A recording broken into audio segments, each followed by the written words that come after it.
Saya itu ingat apa yang dikatakan Pak Yusuf Daud. Jadi seorang yang belajar itu ya bisa ada dua sebutannya.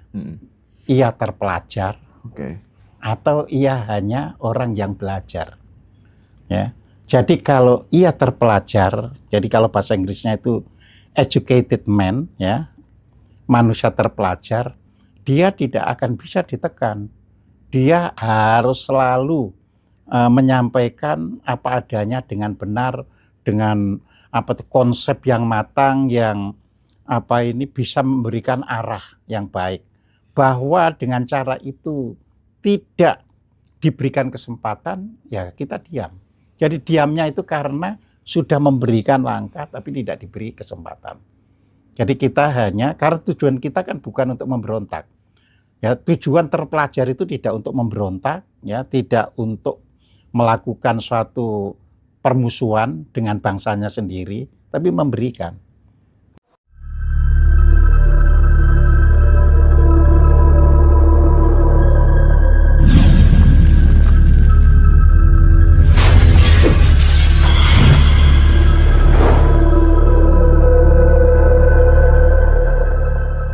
Assalamualaikum Pak Kojim. Waalaikumsalam warahmatullahi wabarakatuh, Mas Hendra.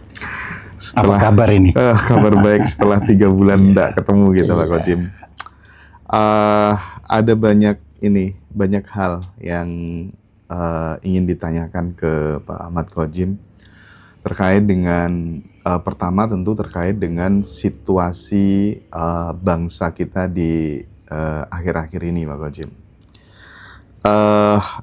Pak Kojim memahami banyak ilmu, ya, khususnya ilmu kearifan Nusantara karena karya-karyanya banyak banget dan bestseller gitu.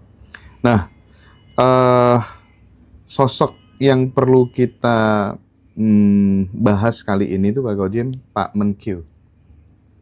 Ini pasti nanti kita akan menemukan sebuah perspektif yang unik dan biasanya Pak Kojim tuh mengupasnya tuh secara komprehensif gitu ya. Dari sisi Pak Prabowo tuh seperti apa sih Pak kok sampai memilih Pak Menkyu? Terus dalam konteks nama juga secara filosofis Purbaya Yudi Sadewa. Nah itu tuh kira-kira bagaimana Pak? Monggo Pak Kojim. Ya, terima kasih Mas Hendra. Jadi gini Mas Hendra ya, bahwa kita tahu keadaan suatu negara itu tidak bisa lepas dari berbagai faktor yang ada baik di dalam negara itu sendiri maupun dari negara luar. Jadi seorang pemimpin bangsa seperti Pak Prabowo, saya yakin sudah mempertimbangkan itu semuanya. Karena tidak mungkin ya, apalagi Pak Prabowo itu secara background itu adalah seorang militer yang pernah menjadi komandan di Kopassus ya, dan juga pernah menjadi panglima di Kostrad.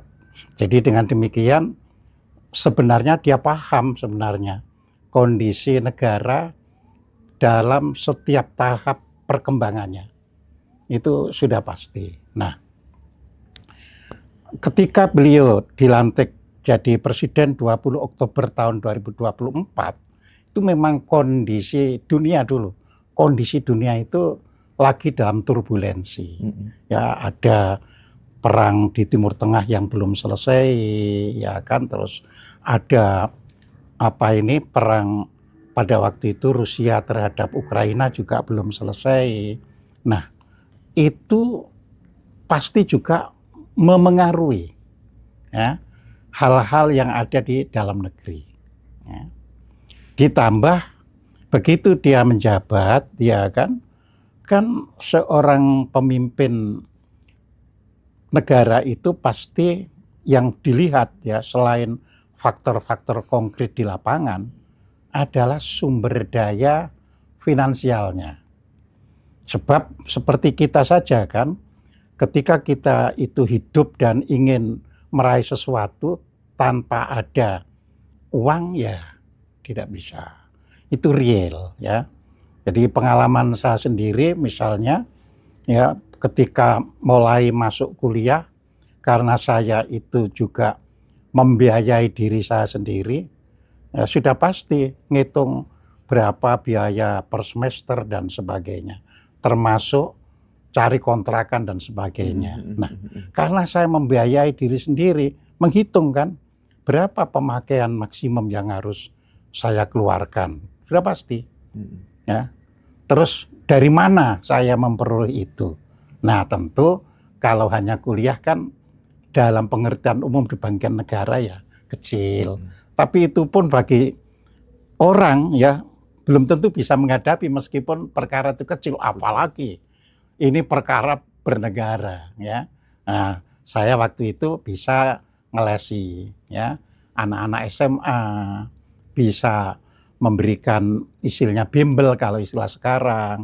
Nah, dari situlah ada pemasukan untuk bisa bayar SPP, bayar kontrakan, makan sehari-hari. Nah, demikian kita juga bisa memahami ya bahwa Pak Prabowo pasti menghitung semuanya itu. Bagaimana satu mempertahankan eksistensi ya negara yang utangnya itu pada waktu itu sudah mencapai sekitar ketika dilantik itu kan 8.000 triliun rupiah.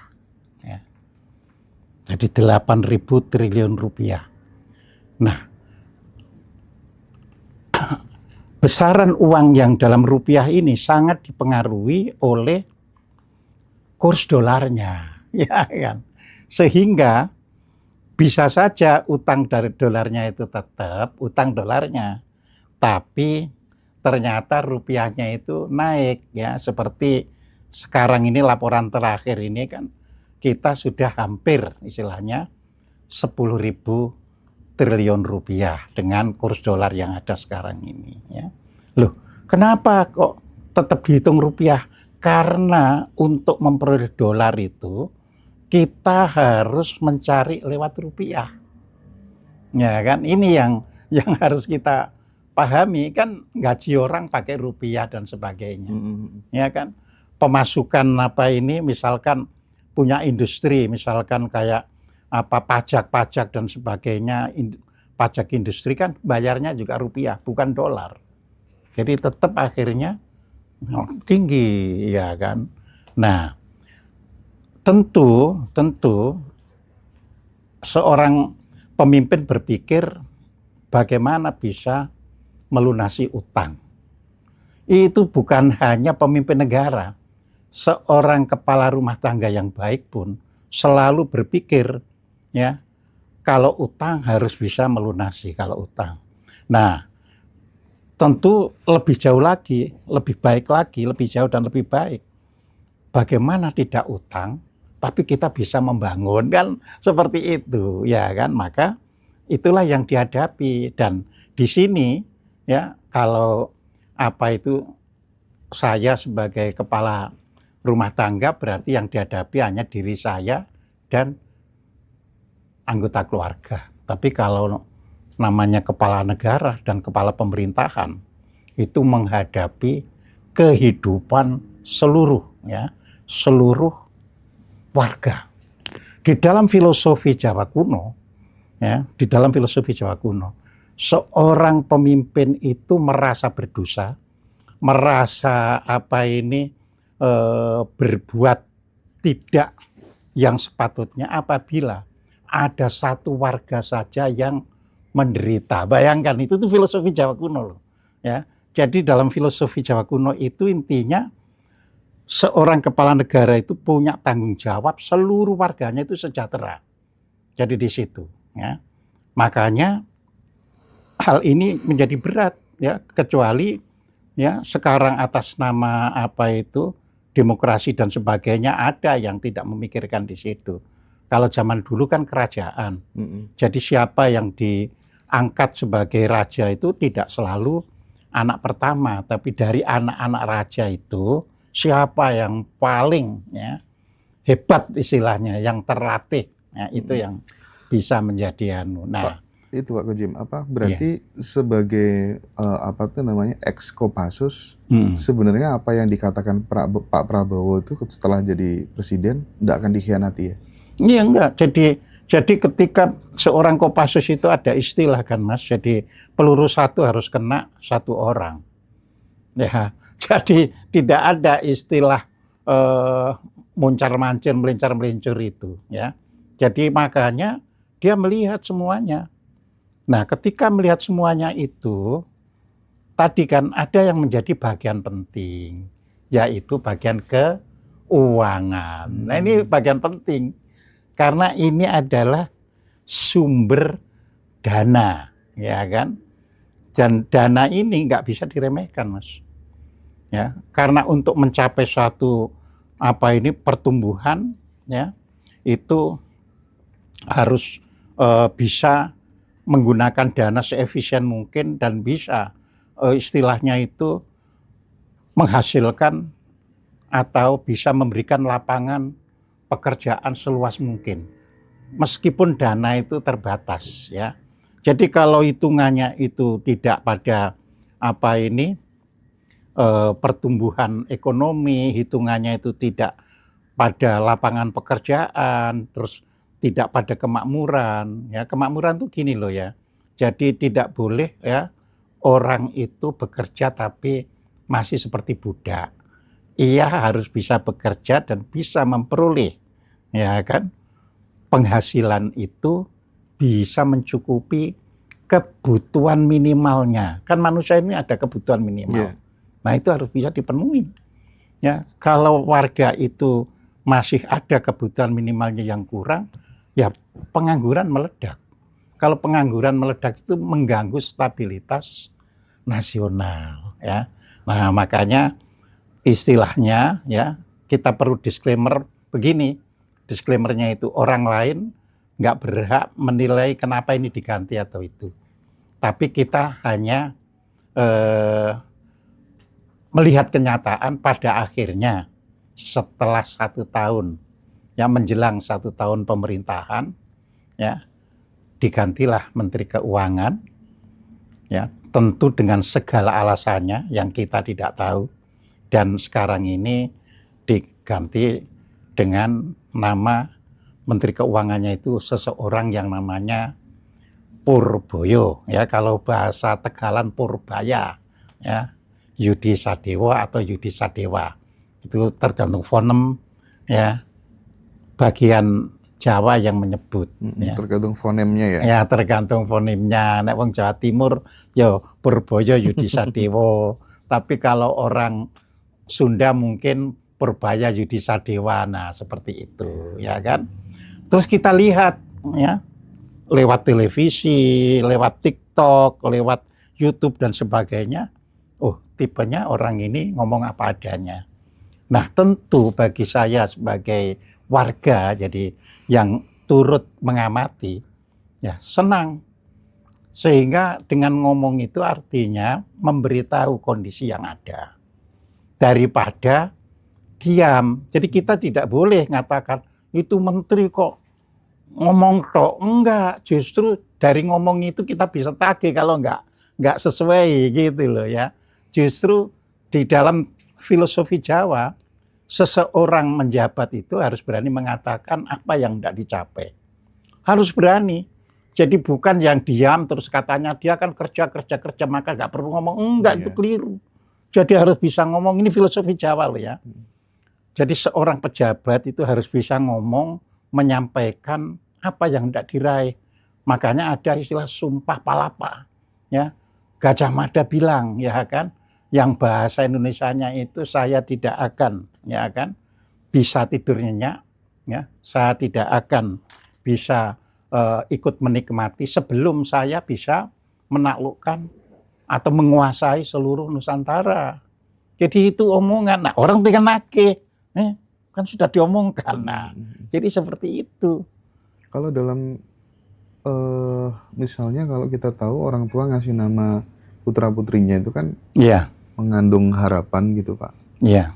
Secara filosofis arti nama Pak Purbaya gimana? Ya ada. Orang Jawa itu ya, itu khususnya tentu saya percaya ya kalau dalam orang Islam itu kan juga berilah nama yang baik. Karena nama itu doa, ya kan. Orang Jawa itu seperti afirmasi nama yang dituju itu, gitu loh ya, seperti afirmasi. Jadi bukan hanya sekedar doa. Jadi anak saya itu memang saya maksudkan punya tujuan untuk seperti ini. Nah, kalau orang Islam kan nama itu doa. Namanya doa ya cuma harapan. Tapi kalau orang Jawa itu memberi nama itu punya tujuan. Ya, jadi ini saya beri nama ini supaya begini ya. Nah, saya sebagai orang Jawa melihat apa sih sebenarnya kok dia beri nama Purbaya. Oh, ternyata saya lihat di pewayangan ya. Ini bagian dari perjalanan Gatut Kaca atau Gatut Koco bagi orang Jawa Tengah, Jawa Timur ya. Jadi ketika Gatut Koco itu dilahirkan ya, itu kan tidak bisa dia itu langsung sebagai jabang bayi itu tidak bisa dihandle, tidak bisa ditangani oleh orang tuanya. Ya.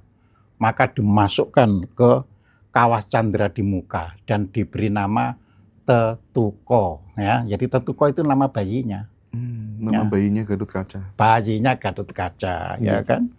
Nah, begitu Gatut Kaca ini sudah remaja, tetap saja menunjukkan sifat-sifat yang berani untuk melakukan kesana kesini dan selalu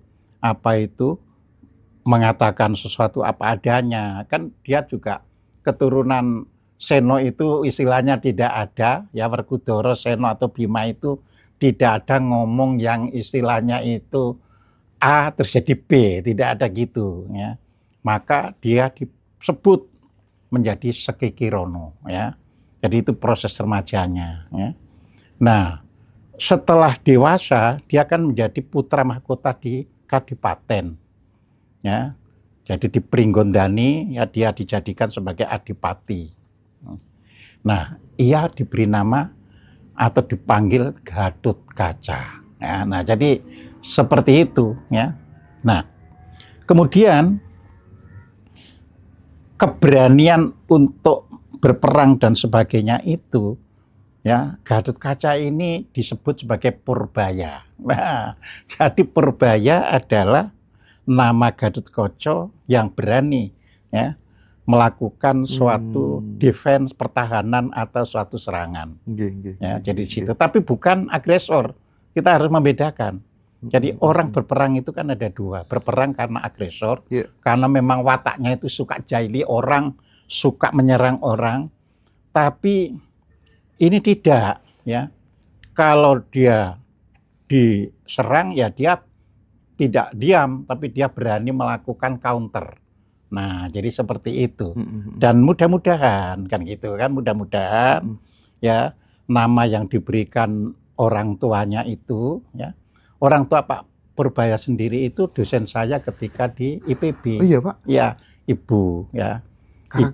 Ibunya Pak Purbaya itu dosen IPB, dosen biologi. Ya, di situ seorang profesor dokter hewan. Ya, di situ. Ayahnya juga dari dokter hewan IPB tapi tidak jadi dosen. Apa yang membedakan ibunya beliau dengan dosen-dosen yang lain dari perspektif Pak Kojem sehingga melahirkan seorang putra yang menggembarkan sistem gitu? Kan ini seorang ibu yang mengajarkan tentang biologi, khususnya bidang jasad-jasad ternik, ya kan? Seperti virus, seperti jadi dia harus berpijak pada ketelitian. Jadi di situ, ya kan. Jadi yang dipelajari itu kan jamur, ya. Jadi itu maka membuat seseorang itu harus teliti. Beda dengan yang dipelajari sekedar ternak besarnya Tapi kalau itu hal-hal yang bersifat tanaman-tanaman yang bangsanya jamur, bangsanya bakteri, bangsanya mikroba yang lain. Nah, ini butuh ketelitian, ya, butuh kejelasan, dan mungkin semangat itulah yang ketika Pak Purbaya ini dilahirkan diberi nama Purbaya. Nah, jadi di situ, dan harapan kita ya, nama adalah kalau di dalam filosofi Jawa itu adalah tujuan dari orang tua. Jadi mudah-mudahan ia berhasil di dalam melaksanakan atau mengemban amanat di bidang keuangan. Oke. Di situ. Pak Ko Jim, jadi di Republik ini itu kan setiap ada pemimpin-pemimpin yang jujur seperti Pak Purbaya yang dia di sisa umurnya ini kan mau menafkahkan dirinya untuk mengabdi kepada bangsa gitu ya. Tetapi kan rata-rata Pak, ketika muncul orang-orang seperti itu, sistem kan gemeteran. Status quo ini kan gemeteran. Nah, terus itu memunculkan banyak kekhawatiran.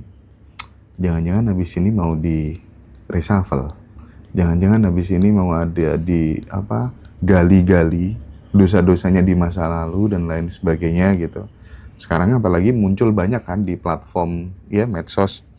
Purbaya akan diincar reshuffle karena Prabowo ditekan oleh geng ini, oleh mafia dan lain sebagainya. Bagaimana Pak Ko Jim melihat hal itu? Ya, kalau saya melihat kondisi negara itu juga tidak lepas dari saya ketika mempelajari mitologi atau kisah-kisah yang ada di negeri ini, ya. Jadi kita tentunya harus melihat itu. Jadi di dalam sebuah cerita, ya, di dalam sebuah cerita itu kita mengenal seseorang yang di cerita pewayangan itu dinamai Romo Parasu atau Rama Parasu atau Rama Bergawa, ya. Nah, intinya pesan yang bisa diambil dari cerita Rama Parasu itu, intinya yang bisa kita ambil adalah begini. Suatu negara yang kayak Indonesia ini kan negara yang berkelimpahan. Seharusnya negara yang berkelimpahan itu, ya, itu bisa menyejahterakan seluruh rakyatnya. Seharusnya. Jadi kalau di dalam Mukadimah Undang-Undang Dasar 1945 itu kan ditekankan, ya kan, yaitu pertama adalah, ya, didirikanlah pemerintah Republik Indonesia ini, negara Republik Indonesia ini, ya, untuk melindungi segenap rakyat atau penduduk dan wilayahnya, melindungi, ya. Kemudian di situ dikatakan, ya kan, yaitu meningkatkan kesejahteraan umum. Lalu mencerdaskan kehidupan bangsa. Mencerdaskan kehidupan bangsa. Jadi bukan mencerdaskan bangsa, tapi mencerdaskan kehidupan bangsa. Nah, Mukadimah ini lahir karena secara realitas negara ini memang kaya. Jadi sebenarnya tidak mungkin orang yang hidup di negeri ini sampai kelaparan, sampai kurang pangan dan sebagainya. Ya. Nah, dalam kisah Rama Bargawa itu bisa terjadi, ya, istilahnya itu kekacauan tatanan karena para kesatria itu berkhianat. Ya. Jadi di dalam ajaran Jawa kuno itu ada kasta, tapi kasta ini bukan derajat. Kasta ini hanya fungsional. Ya. Jadi maka ratu tidak dimasukkan kasta. Kalau di di luar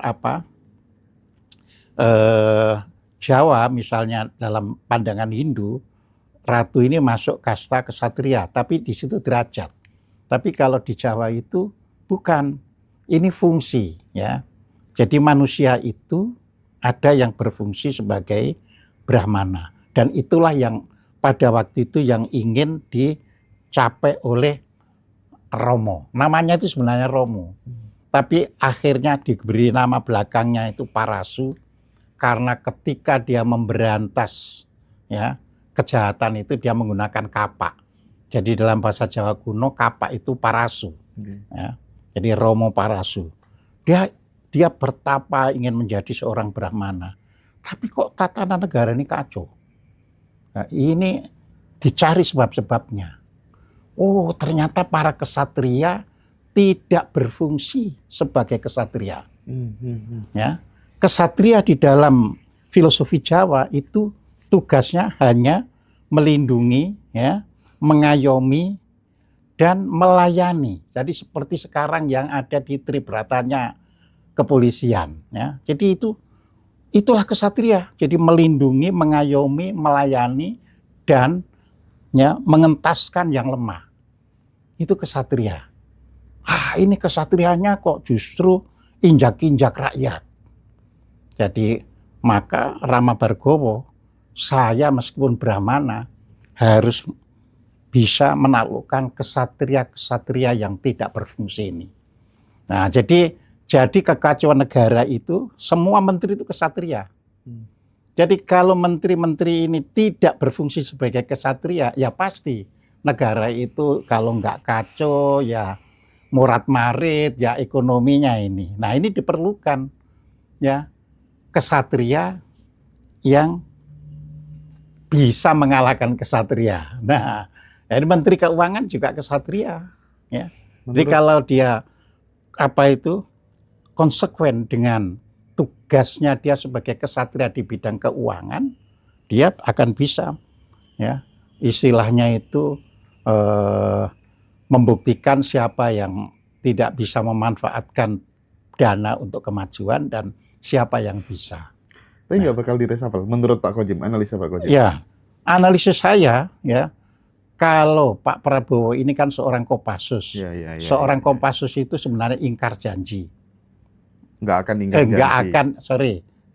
Tidak akan mengingkari janjinya, ya kan, seorang Kopassus itu tidak akan ingkar janji. Maka dia akan dipertahankan. Oke. Nah, Pak, wah ini menarik ini. Jadi benar, saya juga berharap begitu, sepakat lah ya.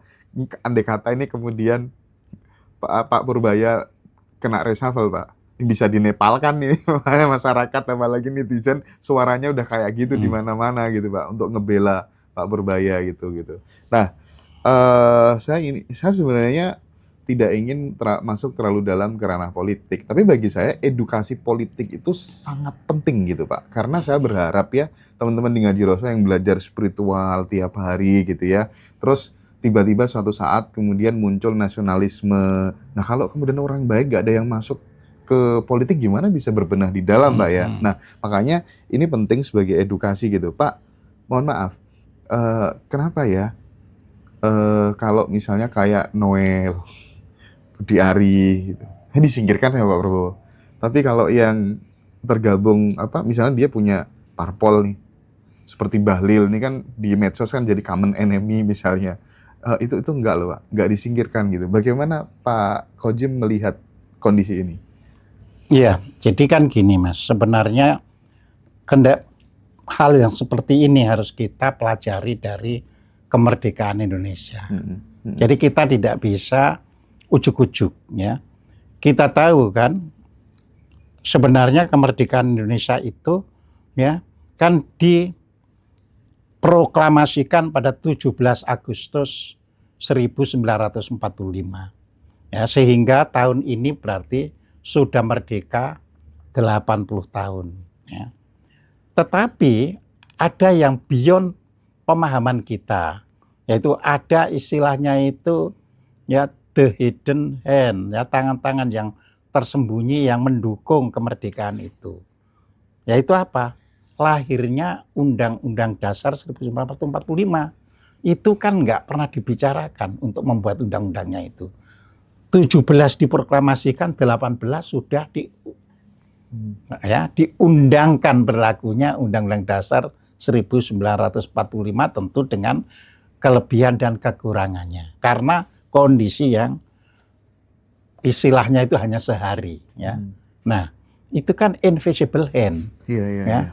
Siapa ini orang yang sudah nyusun ini? Begitu merdeka kok ini aja. Nah, seperti itu, ya kan. Yang ditolak kan hanya apa itu Pancasilanya saja, yang sila pertamanya saja yang ada apa itu menjalankan syarat Islam bagi pemeluknya itu aja yang dihilangkan, sehingga tanggal 18 Agustus 1945 itu resmilah ya Undang-Undang Dasar 1945 yang dilandasi oleh Pancasila yang seperti kita pahami sekarang ini ya. Nah, ini adalah awal.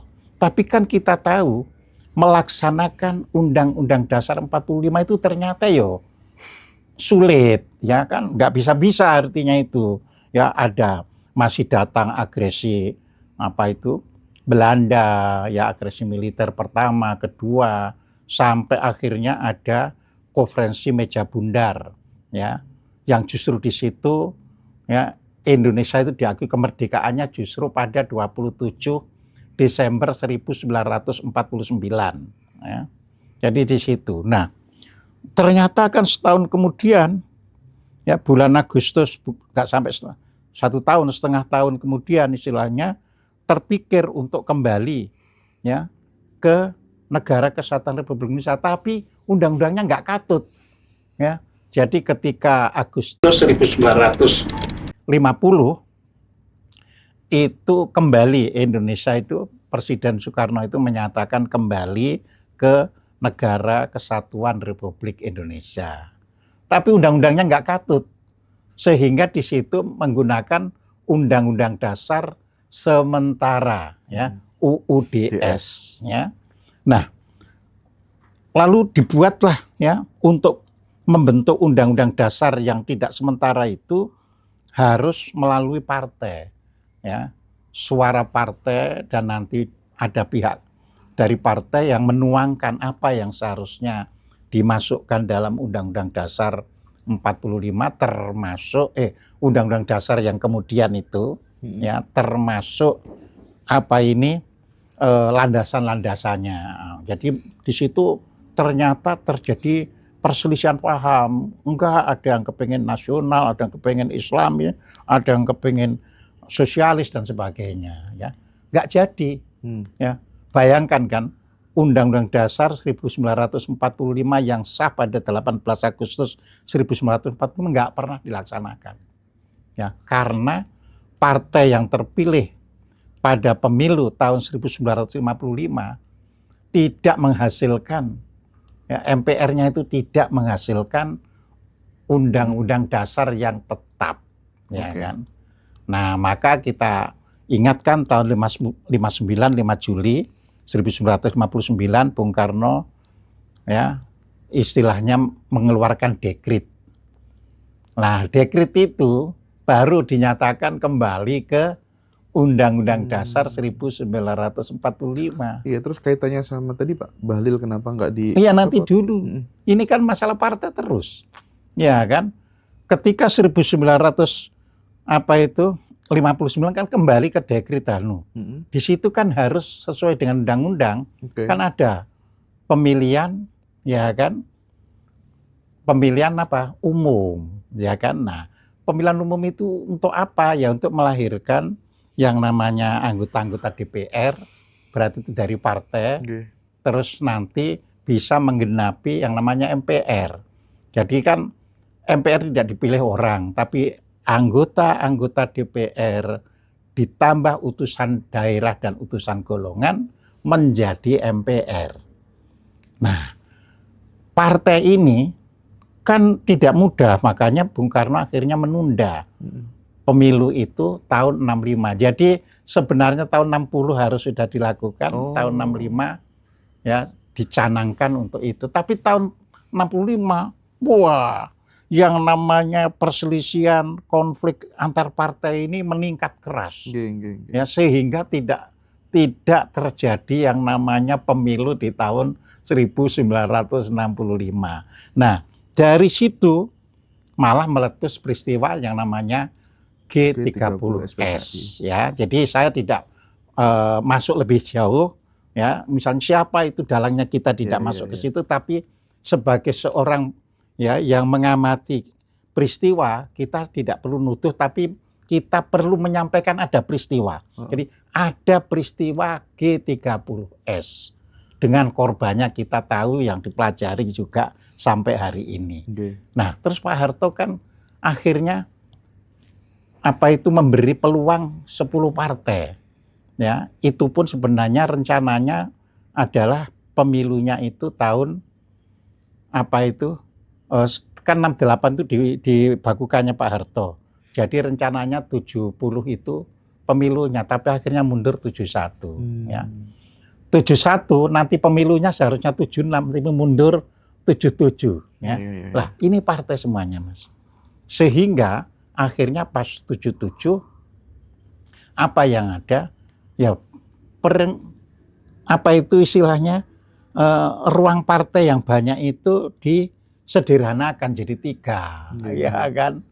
Lah setelah itu intinya kan kita langsung reformasi ya, kita tidak lagi masuk ini apa yang ada di Pak Harto itu. Artinya terjadilah reformasi. Pak Harto diminta rakyat untuk turun, ya kan. Nah setelah ini partai berkembang lagi. Nah partai itu ya siapa yang mendanai kita harus tahu. Partai tidak mungkin bisa survive kalau tidak ada yang mendana, ya. Apalagi dananya itu cekak, gitu kan, ya. Nah ini ya seperti Golkar ini kan makanya dia selalu ya dengan asas selalu siapapun yang memerintah dia ingin ada menjadi bagiannya, ya. Ya itu tadi supaya bisa menghidupi partai, ya. Jadi kalau anggotanya itu ada yang di DPR, ada yang di ini, dan diusulkan kan gajinya itu tinggi, ya tujuannya apa? Supaya bisa ada iuran istilahnya, ya kan. Jadi kita tidak bicarakan masalah korupsi dan apa, tapi kalau orang itu sudah jujur dan sebagainya, ya, terus gaji menterinya itu tinggi, gaji komisarisnya itu tinggi, gaji direktur BUMN itu tinggi, itu bisa dipakai untuk nyumbang partainya. Nah, orang yang punya partai tentu tidak bisa ya dengan mudah disingkirkan, kecuali ada ya satu di dalam partai itu sendiri ada konflik di dalamnya.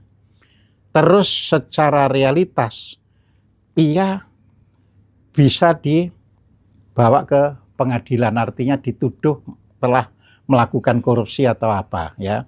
Jadi banyak contohnya kan menteri yang padahal dari Golkar juga dulu menteri sosial juga akhirnya itu karena di dalamnya ini ada konflik. Itu kan golonganmu ya. Jadi saya misalnya ada di partai A, tapi partai A itu kan diri ada kelompok-kelompok. Nah, sekarang siapa yang jadi kelompok ini yang diangkat jadi menteri? Nah, yang ini ngawasi terus kan. Kalau yang dari ini ada ABCD di dalam partai X, terus yang diangkat jadi menteri itu adalah faksi D misalnya, ya ABC ini ngawasi. Nah, wah, dia korupsi. Nah, supaya bisa gantikan dia, langsung dia juga bisa memberitahu kan. Itu korupsi, segera diselidiki. Nah, jadi seperti itu. Nah, menteri-menteri yang tidak punya dukungan partai itu lepas. Ya, karena gini loh ya. Kalau dukungan rakyat begitu saja, kalau di dalam teori sosiologi itu bisa menjadi kerumunan. Ya, kelihatannya banyak namanya kerumunan itu, tapi tidak bisa diarahkan. Ya. Jadi seperti orang nonton pertunjukan.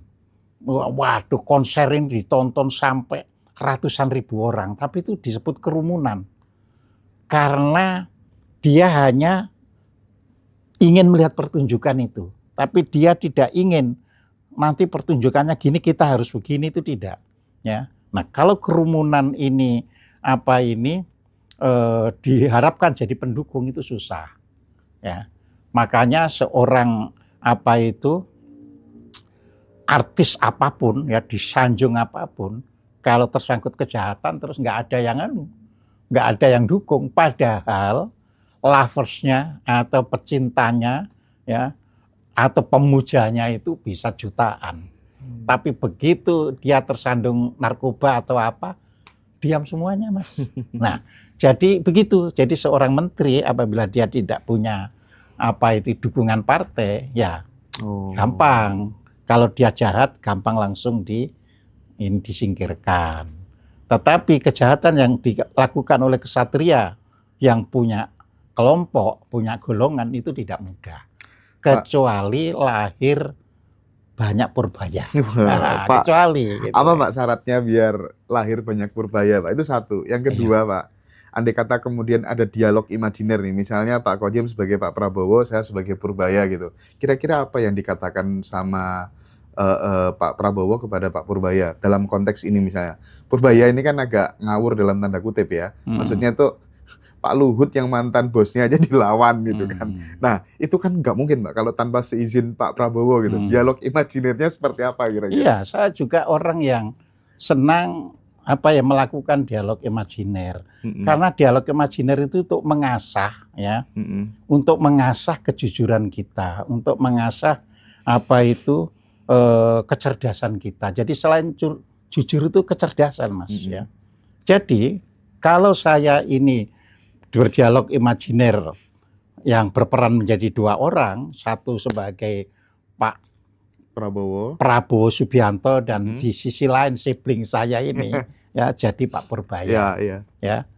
Saya ya karena sebagai orang yang dididik dengan matang di Kopassus, saya akan tetap berpegang teguh pada janji dan sumpah Kopassus.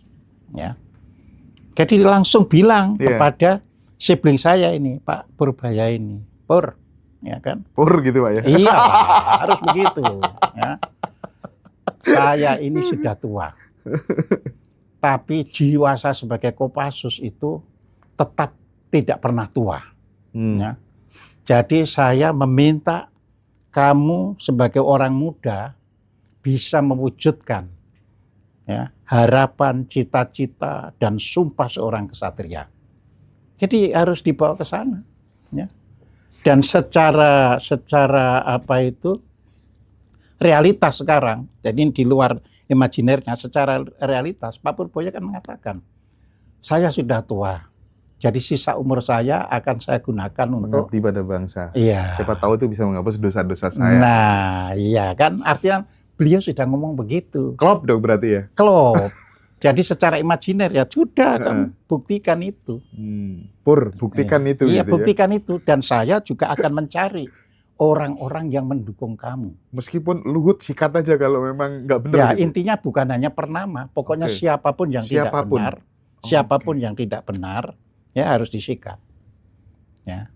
Terus saya juga akan mencari orang yang bisa membantu kamu. Dan saya juga di berbagai macam jadi di tempat akan mencari purbaya-purbaya lainnya gitu. Oh iya, akan mencari. Itu kewajiban pemimpin. Supaya seperti yang ditampilkan dalam kisah-kisah seperti tadi, Rama Parasu, seperti itu. Pak Kojem, ini makin seru, makin menarik pada saat andai kata nih Pak, sebentar lagi misalnya KPK bakal dipimpin oleh orang yang punya karakteristik seperti Pak Prabowo, ya berani habis-habisan membela rakyat. Polri pun juga demikian. Apa yang terjadi dengan Republik ini, Pak? Loh, tentu harapan Republik ini sesuai dengan istilahnya itu simbol-simbol kuno bahwa negara yang kita tempati yang sekarang bernama Indonesia itu pada waktunya nanti akan bisa bangkit lagi setelah, gitu kan, lahirnya orang selalu menyebut Ratu Adil. Nah, tetapi kan kita harus belajar secara semiotika. Jadi kalau disebut Ratu Adil jangan berfokus kepada nama satu orang. Oke. Tapi harus lahir suasana yang mendukung keadilan itu. Enggak, artinya ketika sekarang mulai muncul Pak Purbaya, mulai muncul KDM. Tanda kan. Nah, ini berarti kita sedang memasuki suasana tanda munculnya Ratu Adil gitu. Iya. Iya, bahwa tahunya kita tidak tahu. Tapi segala sesuatu itu harus ada tanda-tanda permulaan. ya kan? Seperti bunga yang mau mekar kalau kita rajin melihat setiap hari, ya akan tahu, ya. Jadi dulu karena saya ini pernah bekerja di perkebunan, jadi pohon-pohon yang di wilayah saya yang saya pegang itu selalu saya amati. Ini kapan munculnya tanda-tanda berbunga. Jadi baru munculnya tanda-tanda berbunga itu diamati. Begitu girang hati ini ketika, ini kelihatan ada tanda berbunga. Ya. Nah begitu sudah kelihatan, langsung lebih kita berikan pupuknya, kita atur dan sebagainya supaya bunganya itu mekar tanpa halangan. Jadi ini begitu. Ini sudah ada satu orang paling tidak yang sudah ini, ya. Ya nanti tinggal juga dilihat, ya, seperti KPK, ya, seperti kepolisian dan sebagainya. Saya yakin di situ ada orang-orang yang benar jujur. Masih banyak sebenarnya. Masih banyak. Cuma itu tadi belum ada kesempatan untuk bisa bunga mekar itu tadi. Ya mudah-mudahan Pak, ya. Masih ada nama kan seperti Novel Baswedan, ya, Bu Susi, kita tahu kan jejaknya seperti apa ya. Betul. Ignatius Jonan. Jadi gitu, ya. Jadi kita ini mengkondusifkan kita podcast itu. Tentu sesuai dengan bidang kita. Jadi saya sampaikan bahwa ada harapan, itu namanya mengkondusifkan. Lain kalau saya bilang, tidak akan ada harapan, Indonesia sudah begini, nah itu lain. Saya menulis itu selalu memberikan harapan. Oh gitu ya Pak ya? Iya.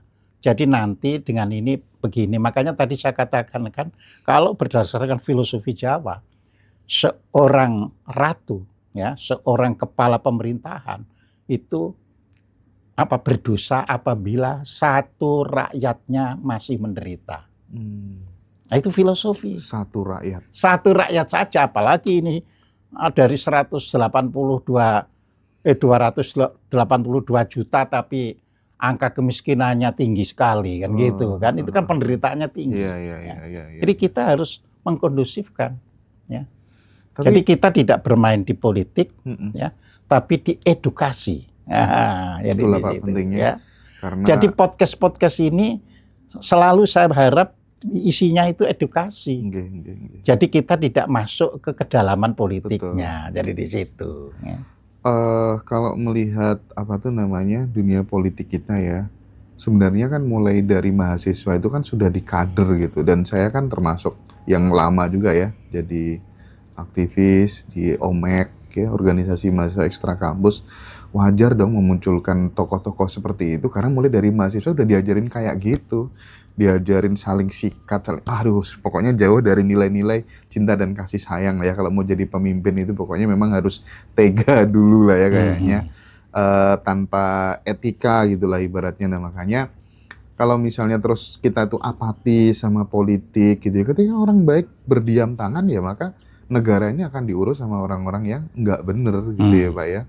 Dengan terang-terangan, nanti kalau kamu ada kesempatan, kamu bisa lebih jahat daripada saya gitu ya. Jadi oligar gitu kan. Ya Mas, dalam menghadapi kondisi demikian sama kan. Jadi sebagai orang yang saya itu ingat apa yang dikatakan Pak Yusuf Daud. Jadi seorang yang belajar itu ya bisa ada dua sebutannya. Ia terpelajar, atau ia hanya orang yang belajar. Ya. Jadi kalau ia terpelajar, jadi kalau bahasa Inggrisnya itu educated man, ya, manusia terpelajar, dia tidak akan bisa ditekan. Dia harus selalu menyampaikan apa adanya dengan benar, dengan konsep yang matang, yang bisa memberikan arah yang baik. Bahwa dengan cara itu tidak diberikan kesempatan, ya kita diam. Jadi diamnya itu karena sudah memberikan langkah tapi tidak diberi kesempatan. Jadi kita karena tujuan kita kan bukan untuk memberontak. Ya, tujuan terpelajar itu tidak untuk memberontak, ya, tidak untuk melakukan suatu permusuhan dengan bangsanya sendiri, tapi memberikan. Nah, bagaimana kalau misalnya situasi belum berubah? Mendidik ke bawahnya yang harus dimatangkan. Biar generasi yang akan datang, yang kondusif untuk melakukan perbaikan. Dan saya percaya itu. Ya. Saya ini contoh konkret kan, orang-orang yang dilahirkan loh ya, dalam era tahun 50 sampai 60 pasti mengalami bagaimana orang tuanya itu didik dengan kejam istilahnya, dengan mencambuk, memukul dan sebagainya. Tapi di keluarga yang terdidik ternyata dia tidak melanjutkan ke anaknya, ya kan? Dia hanya mengajarkan kamu harus bisa jadi orang yang baik tanpa harus dicambuk. Jadi saya juga punya harapan. Jadi bangsa ini ke depan punya pikiran yang sehat, yang waras, ya, tidak seperti di medsos hanya adu omong, tidak, tapi berani melihat kejujuran. Dan kejujuran itu satu kata sudah diucapkan, itu sudah sebagai bukti, tidak perlu lagi harus ini kan gini, ini kan gini, ini kan gini, tidak perlu lagi, ya, karena sebuah fakta itu tinggal dianalisis saja, ya. Jadi objek itu kan bisa menjadi fakta, bisa menjadi realita. Ya, saya pernah menggambarkan kan di dalam buku Seks Siti Jenar, ada seseorang yang misalnya menggunakan sepeda kita. Ya, secara realita semua orang mengatakan, iya itu pakai sepedanya si A misalnya, ya kan. Tetapi di dalam realita juga ada, wah itu mungkin mencuri. Di dalam realita. Karena ada orang membawa sepeda saya, ada yang menganggap itu mencuri. Ada yang mungkin pinjam, macam-macam. Lah nanti harus ditanyakan kepada orangnya yang punya sepeda. Tadi sepedanya dibawa, oh iya saya pinjamkan. Nah, barulah faktanya itu dipinjamkan. Jadi negara kita harus dididik bisa memahami realita dan fakta. Ya, apa saja yang ada di medsos itu realitas saat ini. Ya, realitas saat ini. Entah itu jujur, entah hoax, entah apa, itu realitas saat ini. Tapi kita tidak terhanyut itu. Kita didik agar bangsa ini betul-betul ya mempunyai sikap yang sehat, ya kan, sehingga fakta ya fakta, the fact is the fact. Nah, jadi itu yang harus kita ajarkan. Ya. Jadi kalau itu kita ajarkan, ya, proses kondusivitas itu akan berjalan terus di situ. Beliau, Pak Menteri itu, Pak Kojem ya, yakin banget bahwa ekonomi akan tumbuh 6%, 7%, bahkan 8% katanya ya. Jadi kita semuanya lagi-lagi sangat optimis setelah mendengar pencerahan ini bahwa ke depan mudah-mudahan di era Ratu Adil ini, di era Satrio Piningit yang mulai tumbuh jiwa-jiwa Satrio Piningit di berbagai macam sektor ini, kita masih punya harapan terhadap Indonesia ya Pak Kojem ya. Betul. Jadi kita ini begini ya, seseorang menyatakan bisa tumbuh 6, 7, 8 itu tentu berdasarkan fakta yang ada. Bahwa dia kan tidak mengatakan 8% pasti bisa saya capai tahun 2026, kan tidak. Tapi orang akan bisa menerima nanti dalam perkembangannya. Oh iya, ini memang mengarah ke 8%. Itu bisa nerima. Tapi bahwa itu dikemukakan dulu itu untuk meyakinkan orang. Jadi saya bisa mencapai 8%. Tapi kan dia katakan kan dalam 2 tahun 8% tercapai kan tidak. Nanti orang melihat prosesnya. Kalau proses itu benar, ya orang akan bisa nerima. Ya saya 17 tahun bekerja di perusahaan Jepang. Itu lebih menekankan proses daripada the end result-nya. Tapi proses jauh lebih penting. Ya. Kalau apa itu ajaran Barat kan istilahnya itu result minded, ya. Bukan proses minded tapi result minded. Jadi yang penting hasilnya kan gitu. Nah itu bisa rusak-rusakan kalau hasilnya itu. Tapi harus prosesnya benar. Dalam proses benar bisa benar, hasilnya bisa belum benar. Bukan salah tapi bisa belum benar. Iya. Ya, jadi Oke, Pak Ahmad Kojem, matur suwun sangat atas perspektifnya. Dan oh iya, satu lagi Pak, terakhir ini penting. Kalau di Jawa itu kan ada primbon ya. Iya. Iya. Gimana Pak Prabowo nanti kayaknya akan landing dengan smooth Pak, melihat track record dan apa tuh namanya kepuasan masyarakat hari ini. Ya, gini, kalau kita mengikuti primbon, ya, istilahnya primbon Jawa itu hanya memberikan arahan. Oke. Jadi bahwa ya negara ini akan maju, tapi bukan karena langsung mendadak muncul ya tokoh yang bisa memajukan, tapi muncul dulu orang-orang yang menjadi pijakan-pijakannya. Jadi semakin jelas, semakin orang-orang jujur, semakin banyak misalnya.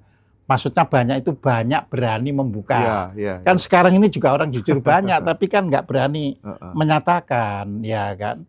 Jadi kalau kejujuran itu berani ditopang dan sebagainya, ya kita bisa masuk ke depan. Jadi di situ. Oke. Baik, terima kasih banyak ya Pak Kojem di segmen ini luar biasa sekali. Kita jadi punya harapan ya tentang masa depan Indonesia dan nampaknya kita mungkin bisa break sejenak Pak Kojem. Nanti dilanjutkan dengan tema yang lebih menarik lagi. Sekali lagi terima kasih banyak Pak Kojem. Baik teman-teman semuanya, kali ini saya masih bersama dengan Bapak Ahmad Kojem, guru kita semua. Kali ini kita akan coba menyelami fakta di mana Pak Kojem di negara-negara yang maju itu orang itu makin banyak yang meninggalkan agama. Jadi fungsi agama itu seolah-olah sudah kayak digantikan oleh negara, oleh institusi yang namanya negara itu tadi gitu. Kalau dulu kan agama itu Pak Kojem hadir itu kan untuk menjawab rasa takut seseorang akan sebuah kematian, butuh keadilan, harapan hidup setelah mati gitu ya. Tapi makin ke sini gitu Pak, kayak di negara-negara seperti kayak di Skandinavia gitu ya. Itu kan sudah digantikan oleh hukum yang adil, agama digantikan oleh jadi hukum pendidikan yang juga, merata, layanan kesehatan gratis, ya nggak Pak? Jam sos mulai dari lahir sampai mati gitu kan. Dan mereka sudah nggak berharap lagi sama yang namanya surga. Surga udah kayak di bumi. Neraka cukup dihindari dengan taat pada hukum aja gitu. Bagaimana Pak Kojem melihat hal ini? Ya demikian Mas Hendra, kita masih ingatkan kita pernah podcast bareng tentang bahwa Islam pun pada waktu itu hanya bertahan 1400 tahun. Itu hadis-hadis yang dipegang oleh para istilahnya itu fanatisme agama Islam itu. Setelah 1400 tahun itu Islam itu menjadi tidak berlaku lagi, terus barulah turun ya yang namanya Imam Mahdi, kemudian diiringi dengan turunnya Nabi Isa. Jadi artinya apa yang bisa kita ambil dalam hal ini yaitu bahwa ternyata agama itu ada batasnya, ada masanya, ya bukan berlanjut sampai kapan begitu, tidak. Agama itu ada masanya, ada batasnya, ya. Jadi masa agama turun itu juga ada. Agama bukan dari manusia pertama sudah beragama, tidak. Ya, manusia itu hadir di bumi ini berdasarkan ilmu pengetahuan loh ya, bukan berdasarkan khayalan ya. Itu sudah sejak 1,8 juta tahun yang lalu ya.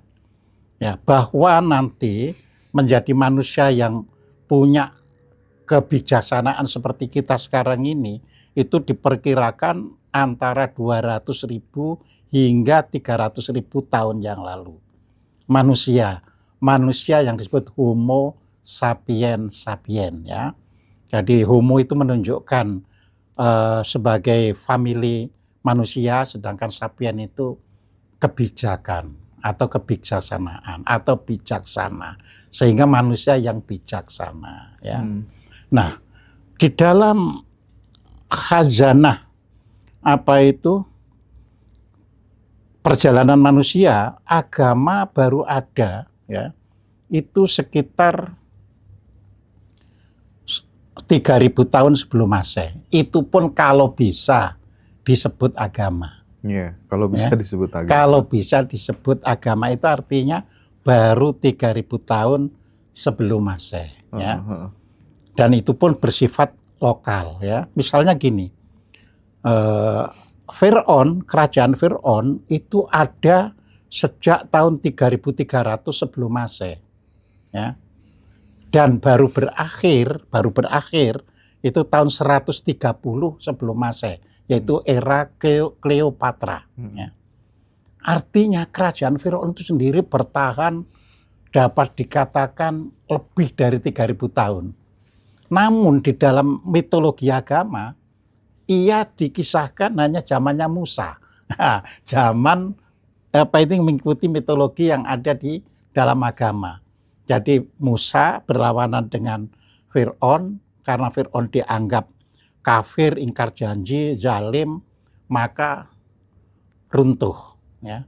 Padahal secara sejarah tidak demikian. Musa itu hadir sekitar tahun 1300 sebelum Masehi. Jadi kalau runtuh berarti tidak ada Fir'aun. Padahal Fir'aun masih ada sampai Cleopatra 130 sebelum Masehi. Artinya apa? Masih lebih dari 1000 tahun masih ada Fir'aun itu. Ya, nah ini kalau kita baca agama, ya. Kemudian di dalam misalnya kitab, ya, Pustaka Wedasasangka itu juga dikatakan bahwa agama itu muncul karena, ya, orang-orang sebenarnya ingin mengaktualisasikan apa yang diajarkan oleh guru-gurunya. Jadi artinya guru-gurunya itu sebenarnya tidak mengajarkan agama, tapi muncul karena pengikut-pengikut yang belajar ini ingin mengaktualisasikan apa yang diajarkan oleh gurunya. Kalau kita melihat fakta juga demikian, kita tidak usah ke Nabi Muhammad dulu, cuma ke pengikutnya. Misalnya ya Syafi'i, ya, atau diawali dengan Hanafi, ya. Ini di Islam, ya. Hanafi, Maliki, ya kan, terus Syafi'i dan Hambali. Mereka itu guru, ya kan. Jadi dia tidak mengatakan apa itu bahwa saya ini adalah, ya, pelanjut agama Islam, begini, tidak. Mereka hanya guru yang menyampaikan ajaran-ajaran Islam berdasarkan perspektif dan pemikiran imam-imam itu. Lalu kok terbentuk madzhab? Lah ini para murid-muridnya. Jadi sama saja saya ini podcast. Bisa jadi 50 tahun lagi ada yang mendirikan, ya kan, oh madzhab ini misalnya, seperti itu. Ya. Jadi madzhab apa namanya kira-kira, Pak? Wah, kita nggak tahu, ya. Itu manusia, ya. Jadi sama. Kalangan sufi dan sebagainya itu mula-mula ya terbentuk seorang guru ngajar. Terus muridnya tambah banyak, murid-muridnya punya cucu dan sebagainya, akhirnya membentuk tarekot A misalnya, tarekot Sajiliyah, tarekot apa itu, Qadiriyah, Naksabandiyah dan sebagainya, sampai ratusan tarekot di dunia ini. Jadi seperti itu. Jadi jangan heran bagi orang yang seperti saya sampaikan ketika membahas 7 lapis, ya, kesadaran, ya kan. Begitu orang sudah mencapai lapisan keempat, yaitu bumi budi, orang sudah menggunakan logika, rasionya dengan benar. Jadi rasionya bukan untuk tipu-tipuan, tapi betul-betul menyelidiki sebab akibat, betul-betul memperhatikan mata rantai logikanya dan sebagainya. Itu bisa meninggalkan agamanya. Maka agama biasanya dikunci pada lapisan ketiga. Ya, lapisan ketiga itu emosi. Jadi guru-guru agama biasanya, ya, nun sewu, ingin hidup dari mengunci lapisan ketiga itu, ya, supaya dipercaya oleh bawahan-bawahannya. Nah, jadi di situ. Tapi di negara maju, karena pendidikan itu adalah kebebasan, maka bisa orang tidak mengikuti agama. Nah, mengapa mereka diberi kebebasan? Karena kalau sudah orang itu di lapisan keempat itu harus dengan jujur berani memberikan suasana yang merdeka pada setiap orang. Jadi kalau kita belum bisa ngomong apa adanya, itu kita belum merdeka, Mas. Betul. Jadi kalau kita sebagai manusia, ya, ngomong ketakutan itu belum merdeka, ya. orang sering kan ya merdeka itu ya merdeka, jangan ditafsir macam-macam. Merdeka itu artinya orang bisa menyampaikan apa yang ada di dalam hatinya, itu merdeka. Ya, orang bisa menyatakan apa-apa yang baik atau apa-apa yang dipandang buruk, itu merdeka. Ya, bahwa supaya tidak terjadi benturan, orang-orang yang merdeka itu diaturlah melalui perundang-undangan, peraturan. Jadi perundang-undangan itu hanya menjaga supaya tidak terjadi konflik. Jadi bukan untuk membungkam. Kalau undang-undangnya masih untuk membungkam, berarti yang membuat undang-undang juga belum merdeka. Jadi di situ, ya. Jadi kemerdekaan hak segala bangsa ini yang harus digulirkan. Jadi kalau itu sudah merdeka, orang bisa melihat realitas dan akhirnya melihat fakta. Fakta di negara Skandinavia dan sekitarnya itu sudah terbebas dari pola pikir keagamaan masa lalu. Jadi seperti itu, ya. Ini sebenarnya sejalan dengan apa yang pernah disampaikan oleh Karl Marx, Pak. Kurang lebihnya itu negara yang religius biasanya akan memiliki banyak orang miskin dan tingkat korupsi. Nah, sementara di Skandinavia yang sudah terbebas dari pola lama seperti itu kan kita tahu sendiri gitu. Ya surga ya saat ini, neraka ya saat ini gitu. Iya, begini, ada bedanya pola merdeka dengan pola Marx. Ya kan? Jadi Marx itu melihat bahwa jadi yang ditinjau itu agamanya, bukan kemerdekaannya. Jadi makanya kecelik. Akhirnya meskipun Marx itu membangun partai komunis di mana-mana, artinya pengikutnya di mana-mana, membangun partai komunis, juga negara-negara komunis tidak bisa sejahtera, tidak bisa makmur. Karena yang dilihat itu adalah sekedar lawan orang. Jadi di situ. Jadi dia melihat kemiskinan karena ada agama. Jadi dia tidak melihat kemiskinan karena memang belum ada kemerdekaan. Ya, sehingga kalau tidak ada kemerdekaan ya orang ada yang menjajah, menguasai orang lain. Jadi seperti itu. Ya. Nah ini yang harus dipahami. Jadi makanya sekarang negara yang dulunya misalnya berpegang pada komunisme ketat ya, ala Marx betul-betul seperti Vietnam dan sebagainya berubah. Ya termasuk seperti Cina ya itu berubah. Mereka dalam masalah mencari atau pertumbuhan ekonomi tidak harus seperti dulu. Tidak harus orang miskin itu pokoknya dijatah, orang dibagi rata, tidak. Orang boleh ya mencapai perolehan setinggi-tingginya tapi harus mematuhi sistem. Jadi mematuhi sistem itu misalnya begini ya. Ya pajaknya harus dipatuhi ya. Kalau mereka itu ngentit ya harus dihukum. Makanya kayak di negara komunis seperti Cina kalau korupsi sudah lebih dari sekian ya dihukum mati. Jadi seperti itu. Nah, jadi intinya bahwa negara akan bisa maju ya kan. Itu bukan karena adanya agama, tapi karena mereka sudah bisa hidup merdeka. Nah, Oke. Jadi sebenarnya ini ya Pak Kojem ya, bagi mereka di negara-negara yang maju, di Denmark, di Swedia, dan lain di Luxembourg, itu, ya di Islandia. Tuhan itu sebenarnya bukan hilang ya Pak Kojem ya, Bukan. tapi peran-peran sosialnya itu digantikan oleh institusi yang lebih efisien, yang lebih konkret gitu ya Pak Kojem. Saat kemudian agama itu justru menjadi sumber pertikaian, kolot, kaku, negara hadir memberikan solusi yang nyata gitu ya. Iya, jadi gini, saya kan di dalam podcast pernah menyatakan di sini di Ngaji Roso ini bahwa sebenarnya Tuhan ya itu adalah sebuah konsep. Ya. Sebuah konsep. Makanya agama A, agama B meskipun sama-sama bertuhan, konsepnya bisa berbeda.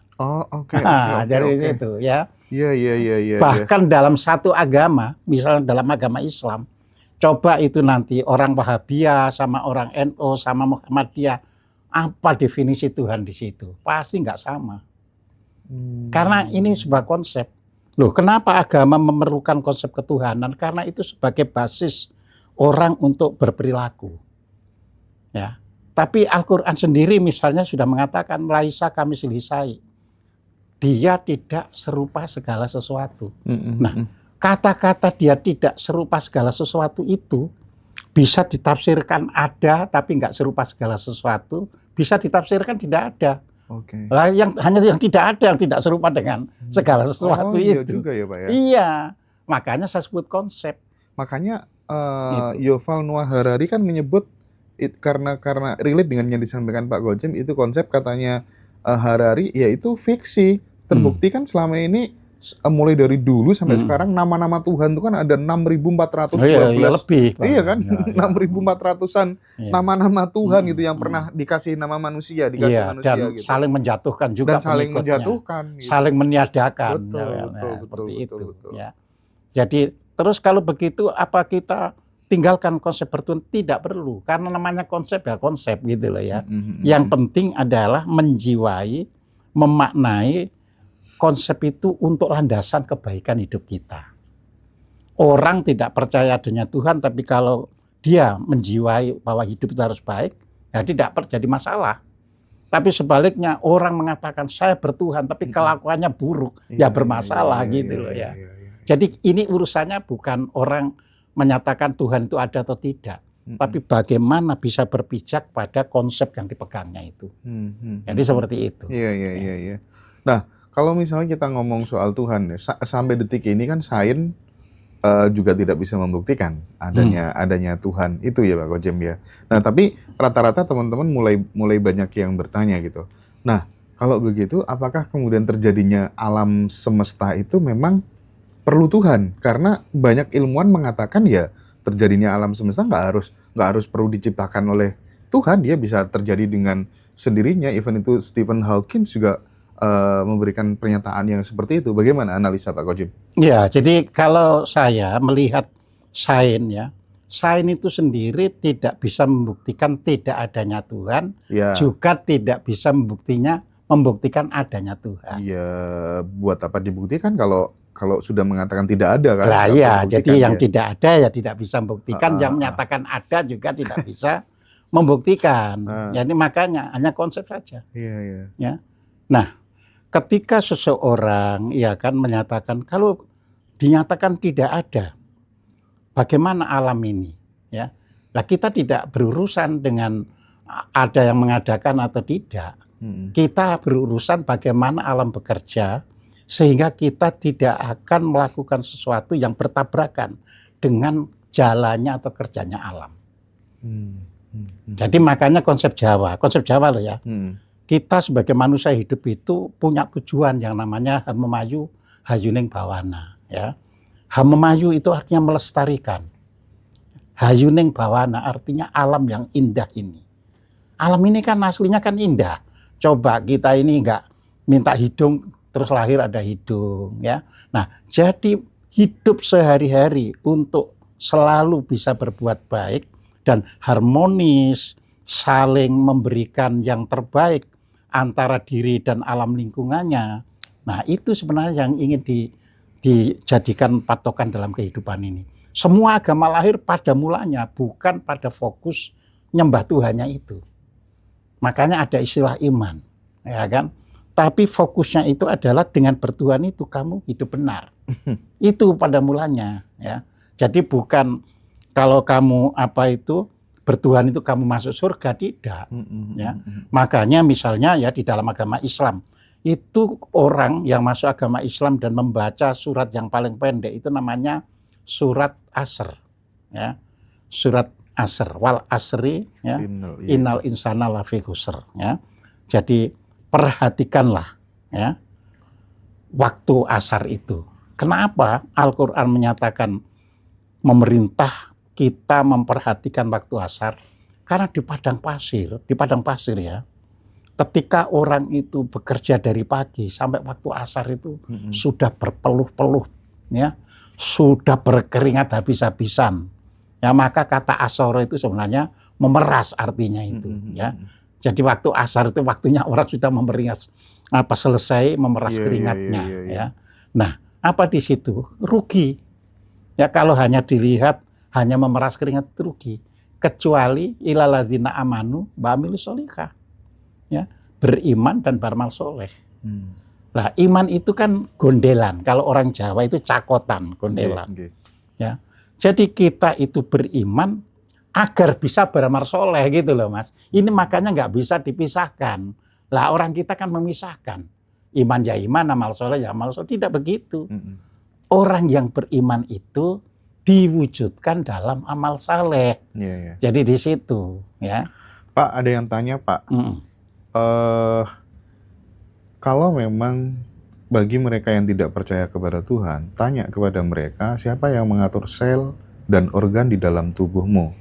Tubuhmu siapa yang menjadikan gitu? Iya, itu ada yang namanya dialog ya antara Deepak Chopra dan ya, Deepak Chopra itu mewakili seorang spiritualis ya kan, dan Moldinov.